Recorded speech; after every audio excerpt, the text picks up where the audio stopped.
Joining me now in the studio is the Deputy Liberal leader, Sussan Ley. Sussan Ley, thanks so much for your time.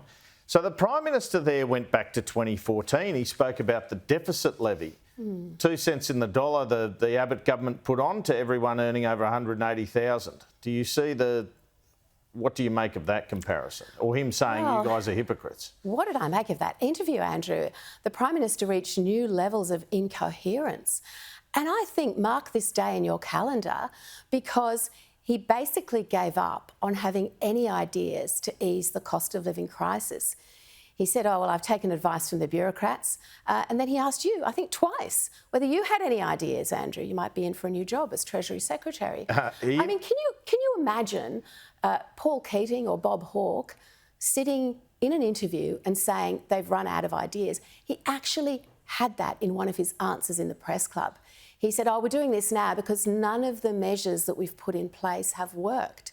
It's just such a helpless, hands up, at a loss attitude from the Prime Minister of this country. But people are hurting and they need help now. All right, he did indicate in the May budget there might be more energy bill relief. So it sounds like there's something in the locker. In the May budget? Look, he was elected on a cost of living platform. This justification doesn't stack up, the one he just explained in your program, Andrew. He said it was about COVID and it was about the war in Ukraine, both of which had started before the election. Then he came to that election saying, life will be cheaper under me, remember, I won't leave anyone behind. And then nothing seemed to happen. Well, he pointed the voice sent him into a black hole, and then he emerges here saying, well, nothing has worked, so we're doing this. But this won't take effect for another 155 days. People need help now. All right, he pointed to the 12 rate hikes as well, obviously, as why he's changed his mind. What do you make of that? Smart economic policy demands that you, as the Prime Minister and government, respond to what is happening. You don't just go missing in action, and you certainly don't bring measures forward that, as you correctly identified with the PM, Andrew, actually aren't really going to help. Because with rents going up, with mortgages going up, with household bills, you know, something that I think he said to the people of Dunkley, help is on its way. Well, it's not on its way for 155 days. And what a nerve to actually say, oh, we might have more cost of living measures next time. Not to mention the $28 billion bracket creep that he sought to conceal and Phil Curry secured from the documents that were released at the time. So there's a lot going on here, and we've got a liar in the lodge, and you can't trust anything he says. Does your polling show you're well placed in Dunkley? I haven't seen any polling for Dunkley, Andrew. Have you been briefed on polling? I haven't been briefed on any polling. Has the opposition leader mentioned the polling too? I haven't had any briefs on any polling in Dunkley, but I think the Prime Minister has, and I noted the careful way that he answered your question. I just want to say to the people of Dunkley, the people in Frankston, that if this Prime Minister is simply saying to you, I'll give you whatever it is, $16 a week to help you with all of the costs, that's not good enough. Meanwhile, you were all slugged for taxes during the year, and this government spent $450 million on a referendum. So how is that helping the people of Dunkley? And if you live in Frankston, you're probably aware that 1 million new migrants are going to come into this country with no plan to house them, and that's going to put more pressure on your rents and your household income. Do you think these changes mean you're less likely or more likely to win Dunkley? We will fight the election, the by-election in Dunkley. I never take a single vote for granted, Andrew, but I believe that the people of Dunkley will have a look at this Prime Minister and his broken promises, and they'll see a person they can't trust. This liar in the lodge, one obfuscation after another, and simply lying to the Australian people. You asked him at the beginning of your interview, will you apologise? Didn't even have the good grace to actually apologise to the people that he's left behind. He should be apologising to those who will be worse off as a result of his broken promises. But more importantly, he should be apologising to all those who've been left behind because he's provided no cost of living relief and no economic plan.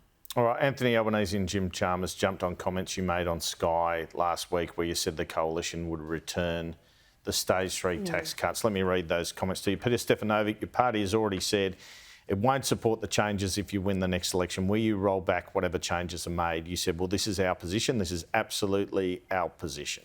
Yes, Andrew. Our position is that the tax relief everyone was promised under stage 3, that tax relief is what people should get. That's our starting point. All right. Well, the government's trying to wedge you politically. They want you to vote against this in the Senate, and then they'll be able to say that you're against tax cuts for lower to middle income earners. Do you think the party room will resolve to keep the tax cuts for the lower end he's proposing and return the cuts to the higher end? In which case, they'll accuse you of being fiscally irresponsible. We've got to go through the fine print on this, Andrew, because you can't trust anything this government says. And your questions to the Prime Minister about any dirty deal done with the Greens are very relevant here. We don't know what this legislation is going to look like. Will it be one bill that repeals stage 3 and a separate bill with new measures? Will it be something altogether different? And the Prime Minister is saying two things about, well, he won't trade with the Greens, but then he kind of left it open that he might. So we can't forecast. It's definitely impossible for us to say what we might do with a piece of legislation that we haven't even seen. But have they got you if you don't pass on the $16? Or is it not to? We will look at whatever comes in front of us, but $28 billion of bracket creep is just one indication of how sneaky they were with this policy. So we have to go through the fine print on everything. We have to look very carefully at all of the numbers, because what this is a lifetime tax on aspiration. And you mentioned a couple of seats in your interview. Well, here in Sydney, there's Bennelong, there's Reid. In Western Australia, where I've just come back from, we've got Pearce, Hasluck, Swan, Tangney, Higgins in Melbourne. Every one of those members of Parliament stood there at the last election. They were voted in as Labor members based on no change to Labor's tax policy. So they were voted in on a lie. Now, I wonder what they think about that lie now. And also, Andrew, I wonder in the Teal seats, people may also be thinking, did our independents help us? They're pretty powerless in the face of this. The PM's argument is that people on higher incomes still get a $4,500 a year tax cut. What do you say to that? I say that this $28 billion stolen back from hard-working Australians over the next 10 years is a lifetime tax on aspiration. Now, if you're in one of the seats I just mentioned, maybe the median house price is about $1 million, you're trying really hard to get ahead. So you're saving, you're paying a mortgage, you might be trying to get a loan. So for everyone who's Gen Z or a millennial, this is an attack on your aspiration for the future. And I think that matters to Australians. And I think in those seats and many others across this country, people will be looking at that and thinking, well, here's a bloke you just can't trust. He didn't tell us about this.